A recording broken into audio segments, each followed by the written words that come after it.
She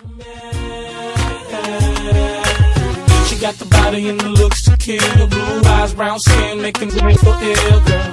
Ooh, you know what's the deal, girl. Ooh, can't you see, girl? Perdóname el atrevimiento cuando yo me acerco a tu cuerpo. Tu piel me causa excitación. Si tú me quieres, bésame la boca. Aparentemente no te quieren conmigo. Oh no, oh no. Si tú supieras que yo también tengo lo mío. Oh no, oh no. Aparentemente no te quieren conmigo. Oh no, oh no. Si tú supieras que yo también tengo lo mío. Yo también tengo lo mío. Hey, Daniel Pa, Yagi Maki Pa, es la que está Flow Factory. Esta es la reunión. Jai y Tony. Nosotros somos los mejores, ¿ok? No te equivoques. Ey, yo, G, Arcángel Pa, Flow Factory, Inc. Me copia.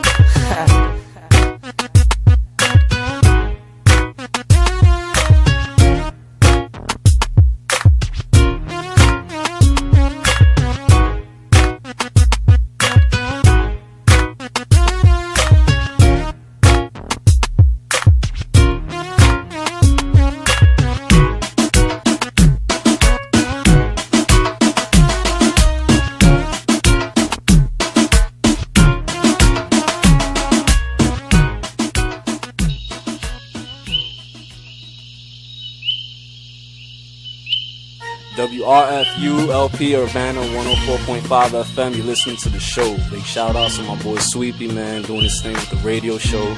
If you're not listening to this show, man, then I don't know, you're missing out on a lot of things, man. Doing big things early. What's going on? This is the show. That's my cousin. What's going on? Antonio Ramirez back in the Bronx. We'll send my love out to my family as usual. We're going to do the weekly report right now. Before I do so, I want to say, let folks know, public service announcement. CU Citizens for Peace and Justice is having their meeting tomorrow at 4 p.m. here at 202 South Broadway, Urbana, Illinois, the old post office. I know it looks like a post office. It's actually the IMC. We're trying to get a banner. Eventually, one of these days, we'll have a banner and it'll be up there and people will know who the hell we are. But for the moment, we're underground, overground. And I want to tell folks right now, again, you listen to the show, we play a little hip-hop, salsa, reggaeton, R&B, a little bachata. And we just go all over the place, have folks on, have a little political, social dialogue, commentary. And we have some live acts. We have people coming here just talking trash. Sometimes people advertising their music. And we just try to have a good time on a Friday night. But before I keep, get too much ahead of myself, let's do a quick full circle, see who's in the studio. Quick mic check. Well, this is Sister Carol with CU Citizens for Peace and Justice in the house. True. This is Lisa Dixon. I'm a longtime resident of Champaign, Urbana, and in the Department of Theater at the University of Illinois. Yeah, you've been here a little too long, I think. Hey, I went away and somehow I came back. So. Okay. So if you go back and you come back, whatever. Mm-hmm. But let me ask you guys this. You guys have been in this community, obviously, you're building homes, building families. What has been, I think, the biggest challenge you see here for this community in terms of, I guess, making connections between the university and the local community? Right? Do you think it's like access? Because, obviously you're involved with Cranard. Yeah. Access to information. Is it, how the ways that they go about disseminating it? Is it, I don't know. What do you guys think? Well, I think it could be all of those that you named, but I think the number one issue for us in this community, especially people of color, is apathy.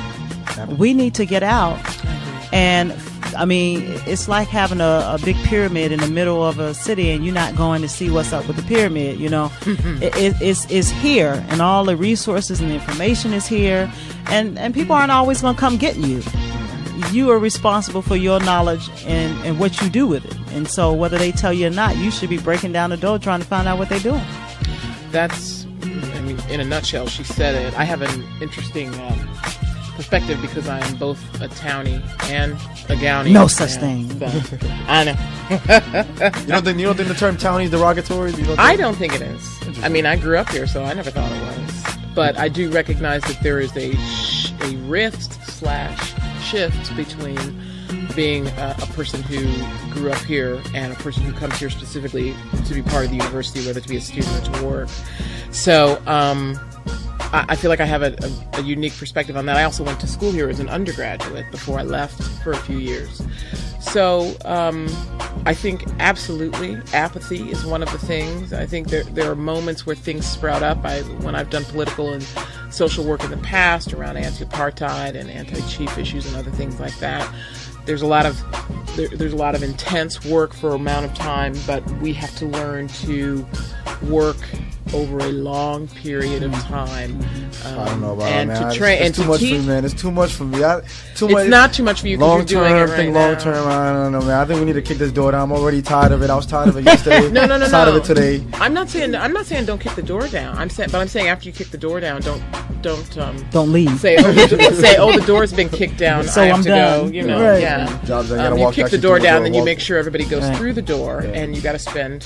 Good point. Touche. Yeah, that's So- what I'm saying. So let me say this, because actually one of the things I wanted to talk about tonight was the soon-to-be or starting to be controversial play, which will be Cranit will be featuring Already. N-word, what that WC. chink, which will be aired this coming September. Yes. Do you know the dates offhand? 18th and 19th, I believe they've been asked to put a third show in on the 20th of September, I believe. So folks out there can It may find be out. there or may not be Where there. can they yet. find more information about that play? If you want to find out, the Cranit website on the UIUC. Yes. N asterisk, W asterisk, C asterisk. And the play is controversial. Obviously, the titles within themselves. Also, the content, from what I understand, is very controversial. It's challenging, being very provocative, using language that people don't know necessarily. I mean, you can't really before 10 p.m. and 6 a.m. in between 6 a.m. You can't say it on the radio. Really? Those words. So FCC will prohibit you. So, I mean, to have it in a play at Cranit, I mean, U of I, it's kind of. It's also not. I mean, there isn't just that. I mean, there's a lot of folks both in the academic community and some folks in the local community who have issues with it, not just in terms of the use of that language, but in terms of the paradigm that is presented by the paradigm that's presented by the actors. That there's a critique around not the idea of the piece necessarily, but how the piece how it's come out, and what it says. Does it really look deeply into issues, or does it sort of address only surface things? Have you heard about the play? Well, I have. I've heard about the play, and Aaron and I have talked about this for the last couple of days. Who's Aaron? You're right. Everybody knows Aaron, right? That's Brother Aaron. A-Dub. What's going on? Poet extraordinaire. Yeah, there you go, man. Out there chilling. That's right. He and I have been on this issue, and I've actually not taken too much of a strong position on it. I guess for a couple reasons that I explained to him earlier. I understand what the academic community of the university, especially the cultural programs, are expressing, which is based on their perception of how the politics of the university works. And some of that I'm just not involved in.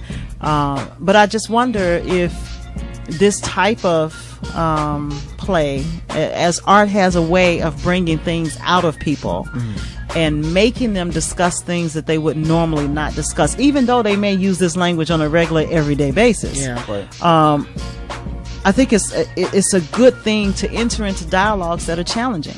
And these conversations are already happening. And they're happening, and they would not be happening on this level, I guess, because they are happening all the time. But this has brought together a whole nother dynamic that wouldn't be present if the play wasn't present at this time. And so timing is everything. And thank you to Mike Ross out there, who's pretty much, I guess, the spearhead, putting the energy behind it, I believe. And one of the folks, and he was one of the folks that brought it over here. I mean, he took a lot of courage for that white dude to put that on, So I know he's getting a lot of flack right now from the African American Research Studies and Research Program. The department has written an open letter, I guess, at this point, denouncing the play or boycotting it.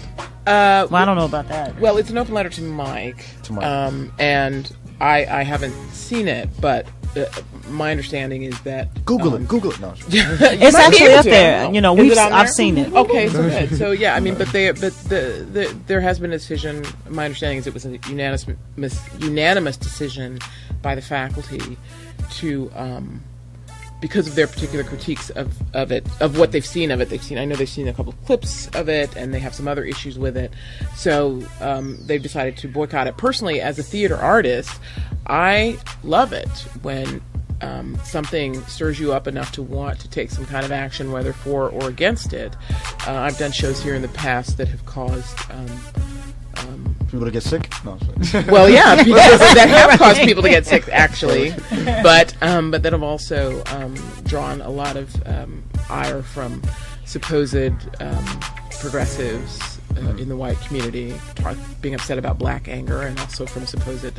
So at any rate, in terms of I think that art, I think the fact that there's already this conversation going on is part and parcel to the success of, I believe, what the show is trying to do. The show. What is the show trying to do? So let me ask you... The play, the performance, the piece. Oh, okay. Yeah. I always get caught up with that. So let me ask you this. With the play coming up and the boycott letter or whatever, thingamajig, is that a purely academic exercise? Is that one of those things where, you know, the play's still going to go on?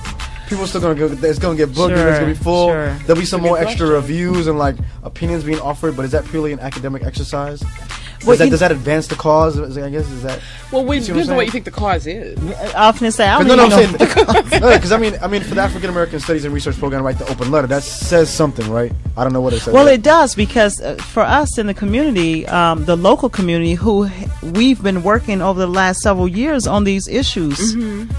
In the criminal justice system, in employment, in contracting. So these are not new issues, and unfortunately, getting the black academic community and the communities of color from the university to support this issue all of the time has been a challenge. And I think that this is a good opportunity for them to come forward on this issue. But as she just explained, we can't just kick down the door and go home, because we have this issue of what's the characters, NWC? It's NWC. This is all the time.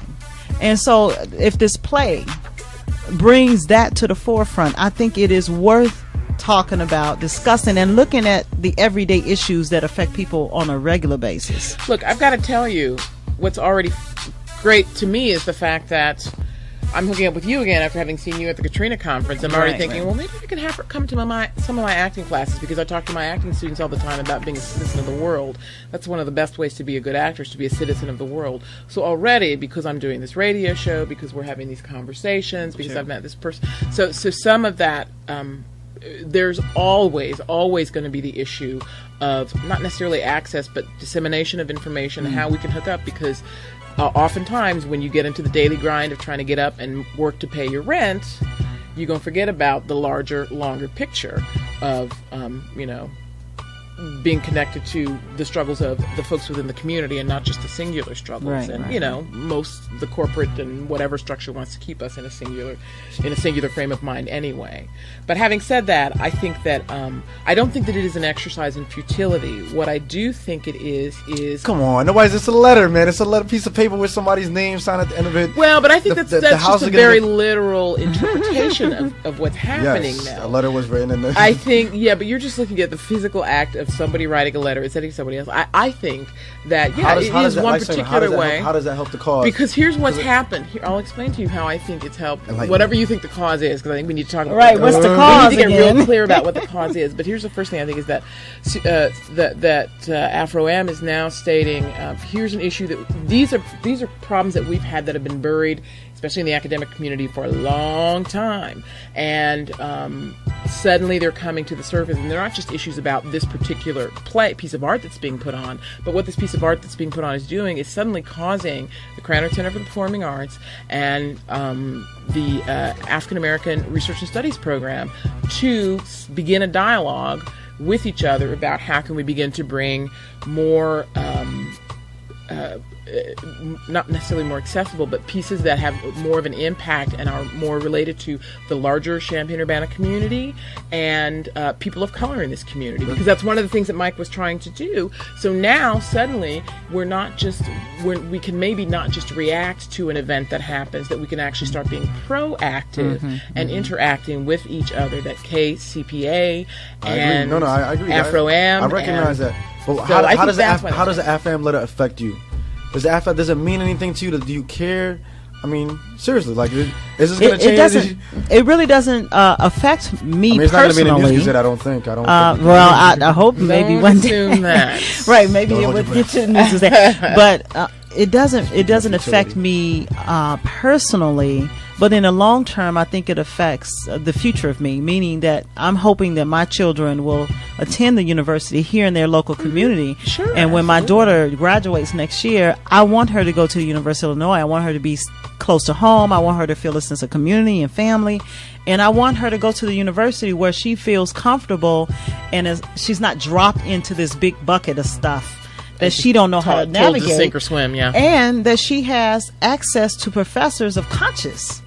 You know, that is really important to me. I think what is being lost maybe is the idea of interconnectedness, and I think that is the, you know, people, when I used to do anti-apartheid work, people were like, why do you care about what's happening in South Africa? Why aren't you working on what's happening with people here in America? And my first thought was always, we should never assume that one life is worth more than another because it's 9,000 miles away. And the next thing is we've got to recognize the interconnectedness in terms of issues of social justice. So it may not affect her everyday life, this letter, but guess what? When we start having these conversations, when we start maybe really getting people to think about things, maybe somebody's driving in their car, listen to this right now, and you know, they've decided to come see this show. Maybe they'll love it, maybe they'll hate it, but maybe that discussion will start, and maybe it'll get people connected to doing things in the community, not just because they're here for 4 years, but because they have an idea of being a socially conscious person as they move through their lives wherever they may be. And to me, that idea of interconnectedness is the thing that, especially as someone who, I hope, does social justice work and should be doing more. I know that I should. That thing is to me that we've always got to keep lighting that fire over and over again. We got to keep sparking that flame over and over again. And I know we get tired. Right, and it's the spark. It's simply the spark. And so what I've seen since I've been in this community, and I'm not originally from here, I've seen where I may get into a position of despair, like, oh, this, you know, what does this have to do with me, or why am I doing this, or you know. But it's just a little spark when somebody comes to me and say, you know what, I heard you on the radio, and you said something about this program, and I went to see it, and it inspired me to do whatever it was that they were doing, or to be a part of a radio program, and somebody else said, you know what, I can do that. And so it inspires them to do. Look what we do here. Right. I mean, but because you're on here, though, somebody's listening, and you've inspired somebody else to come out and do something that they would have thought was unconnected to what they're currently doing. Absolutely. And I think that makes a difference, because we don't know how we're affecting people. You don't know how this radio program affects people. And the And one last, my two listeners. No way. But the other thing I have to say about it too is the fact that you were a young Latino man in this community, and you were invited to that first meeting with that we had at the Cranor Center. So I remember thinking, when I was an undergraduate in school here, I wasn't going to be connected with somebody like the director of Cranor Center, but somehow you've made it in there. So already there's a connection that hasn't been there before. And the other thing I really wanted I had it in undergrad. See, there you go. I had it in undergrad too. Well, I think that said something about you then, doesn't it? Well, but the other thing I wanted to... That's big money right there, man. Mike Ross is big money right there. There you go. The other thing that I wanted to mention too, though, was the fact that one of the reasons I think this play is so controversial, it's not just because of the title, NWC, Wetback Chink, but it's also because I think it's also because of the fact that when you have conversations about race, it is uncomfortable, and it is not just uncomfortable, or should not just be uncomfortable for white people. It should also be uncomfortable for people of color, because we all have to grow. I'm not saying we're all going to love each other in a field of daisies, but it's not going to happen. Dr. Dean Schwartz, College of Medicine, and Dr. Scott Silverman, the love. Listen to you. I'm trying to put the love in my heart, but it's not. Oh man, he ain't even. He's working. I try these two people, man. I try trying to have the goodness in my heart for these two. And you just keep working on it. Just keep meditating. But you know I need what? one of those stress balls. Choke it right. Squeeze. But you know what? What is he talking about? Go look, man. Don't Google me. No. Google it. But the interesting thing that you just said, which Aaron brought to my consciousness, that it is NWC, but we say hunky, right? Mm-hmm. Where is it? No, but somebody knows. Here's Somebody where brought it is. You know, I'm like, It was written. The play was written by young African American man, Latino man, and Asian American man. okay, And it was written about And their so that's how they experience. came It about. was written about Okay. their particular experiences as performing artists, not being able to get roles except for the stereotypical roles that they were always able to get. They were always able to play the N, the W, the C. Okay. So it was written by them about their experiences. Okay. So that's why somebody else asked me that, and I said, well, you know, context is why important. does Context right, is because very important. people don't know. Because if you just But saw the that's- title, which is what I told Mike in the meetings, like if somebody were to just see the title on the street and like Cranor is sponsoring this, like what the? But here's the thing: if you look at Cranor is sponsoring any of the advertising that Cranor has done for this in the new book that comes out every year that they do, it is very clearly spelled out what it's about and why it's that way. The problem with they it knew what is they were somebody getting into. says on the street to another person, "Have you heard about this play NWC?" And it's out of context, and they're like, right, "Where's exactly. the honky and where's this and where's?" Which and is you gotta why say, it has to be. They have to "You've be the got first to ones to hit people rather than be from second hand. It has to be Exactly. Cranor hitting people with the title rather than like Joe Schmo passing it down. But And that's what Cranor is trying to do. Let me be clear, I am not Cranor's representative. Let me be real clear about that. Let Say me who be you work real for. clear. I am a free radical. who does number 2 work for? No. All right, let's take a quick break. We got Andy Moreillon in the back right now, man. A special live guest. Let's just jump back real quick to some of the smooth vocals, some of the gracious art sounds coming through, man. Let's get Andy on the mic right now, man. He's a local artist from the area, and let's give folks the backdrop. But we do a quick switch in position right now. Andy, I saw him at Potbelly's. I'm not trying to sponsor them, but that's literally a fact. I saw him performing there. I was like, I heard this dude once. I was like, damn, he's really got some smooth vocals, some nice guitar skills. I was like, you know what? I should invite this guy to come on the radio, give him the card. He lost the card. I'm not gonna say nothing about that, but then eventually I saw him playing again. I was fortunate enough to get his card as well. I booked him on. I was like, yo, Andy, you gotta get on this, man. You gotta try to do a taping, and that's pretty much how the backdrop to the situation. Like I said, man, I'll vouch for Andy, man. I'll put him on anytime you want to come back on. But you haven't even heard a single note from him yet, a single word pretty much on the air. But I'm vouching for the dude. He's sitting back, getting all smooth there, adjusting the mic. Anyone you want to say hello, say hello, goodbye, because I know you have to step out the building soon. Well, you know what? It's good to be in studio because, we remember when this studio was being built. And so, coming up in here and seeing the progress that's been made in WRFU, it starts somewhere. It's the spark that gets people to moving and hopping. And when you sent us the email, with your YouTube, we was like, nah, that's it. That's raw. That's what we need to be doing. Let me thank Jelani, who's right there. Yeah, little Jelani on the video camera. Super DJ. And let me just tell you, I'm going to tell you master, this because this is important now, Ray. You got to listen to this. My daughter, who started with Dr. P, she was editing all girls radio, doing the radio and the television. She learned so many skills by doing this locally. Again, that's the effect of that local. Now here you bring our son in and you do the same thing for him. And this will last forever. So he becomes part of your experience. We hope so, man. He's the next link in the chain, man. That's right. Keep putting the that's links the together, link, right? That's what we talking about. Interconnectedness. Interconnected. All right. And with that metaphor, a little too broad for them. Andy, say what's up, man. Get on the mic. Do a quick mic check. See who's in the Check. Tell him your name, where you coming from, man. Tell him your name. My name is Andy Moreillon, and I grew up in Champaign pretty much. I moved to Indianapolis for high school, but I've been back for a few years and trying to get some music going. And And Andy has some tunes, man. I'm not even. What's the name of the first track you're gonna play for us, man? it's called Love Me Down. Love Me Down, folks. You guys are in for a treat, man. I can't even say anything more positive about this dude. I know people are like, well, I don't know, he's talking some trash. Let's find out, man. Let's find out. Yeah, man, it's all you.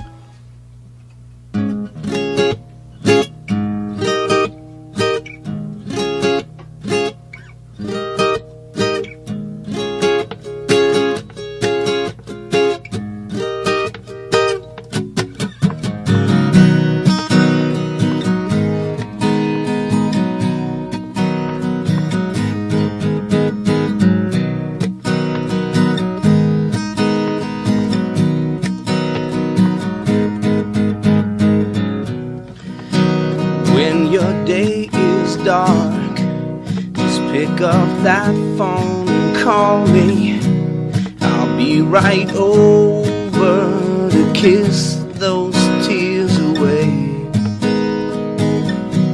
And if you got a heavy heart, so whatever,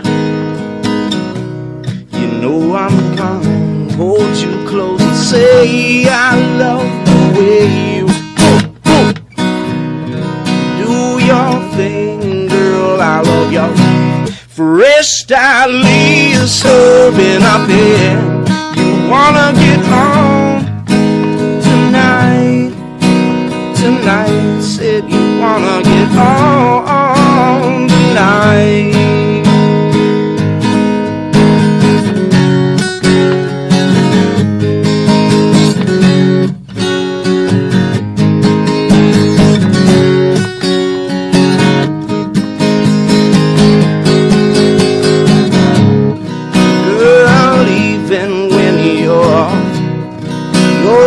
Top, I know you're gonna think about me in that old memory, yeah.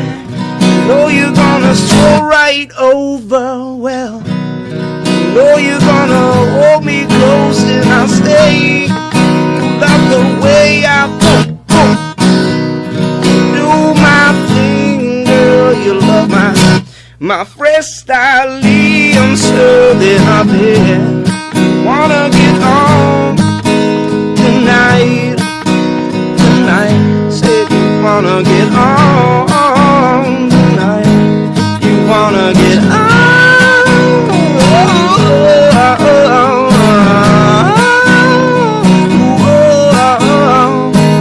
You know it's because I got a big fat heart. So girl, try not to break it, yeah. I said it from the start. I love the way you make it, yeah. Stop that money making right now. You got to hold me close, girl. You gotta hold me close, yeah. Love me and love me down.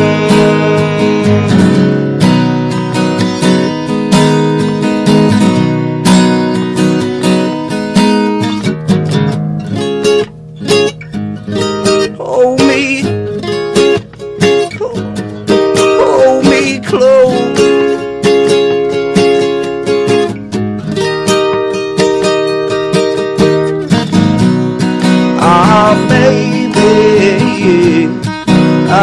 Baby,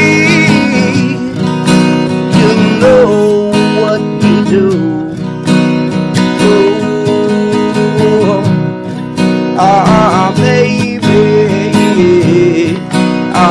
Baby, you turn gray skies to blue.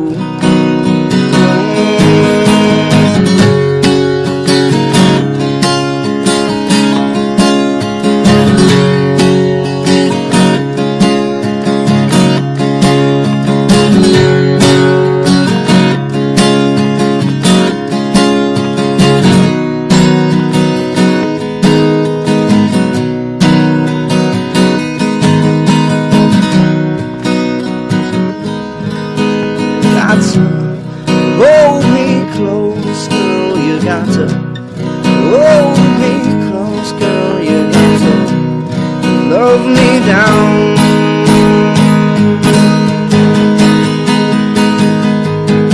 You know it's because I got a big fat heart. So girl, try not to break it, yeah. I said it from the start. Woman, I love the way you shake it well.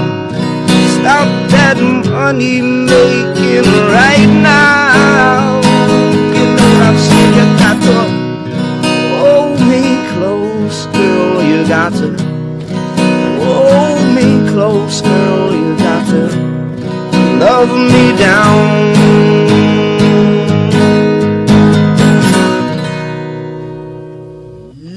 folks. Give it up for Andy, man. Give it up. Tell him. I know, right? Was that the EP, man? That was like the extended version. Yeah. Seems like all the songs I've been recording lately have been like 6 or 7 minutes. I don't know why. And give them the website where they can find you. Where can they get more information about you? Where your tours and all that kind of stuff? I'm on MySpace. I'm not too computer savvy yet, so I don't have my own website. But on MySpace, it's go to music and search IndieMO. And spell it for them, man. It's all kinds of internet spelling, you know. Or you can like myspace.com/N as in Nathan, D as in David, M as in Moreillon, and O as in Othello. IndieMO. Yeah, IndieMO. So IndieMO Rock is what it is on MySpace. There you go, folks. Find it, tune in more. I think we're going to play some more music right now. We'll come back in a few more minutes, man. Like Andy get here. I think he's all smoothened up now, right now. Maybe when we come back, right, you do the first track when we get back in. Play some tunes out there for the folks who just joining us for the first second. This is the show. We play music from all over the place. We have folks from all over the place here. We converge. We have conversations on political, social commentary. We just try to have a good time, man. Every single time, try to have a good time. Let the stress get off. I know it's been a hard week for everybody. Congratulations to everyone, and good luck in preparation for examinations. You know, if you made it through the week, man, congrats to you. And like I said, man, it's the show. Just trying to put out positive energy. Hopefully it gets, spit back at me, but you never know. And in this place, man, they don't call it the pain for no reason, right? So it's the show, man. WRFU up here, Urbana 104.5 FM. We'll be back in a bit.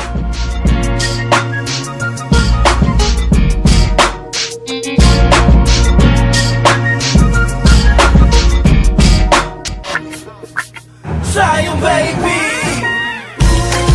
I love the way she moves. I see the way she's coming. I wanna rock her body. I know she's waiting for me. I love the way she moves. I see the way she's coming. I wanna rock her body. I know she's waiting for me. She's like Shakira, belly dancing on a Grammy Awards, like Beyonce clapping her foot in the MTV show. She's so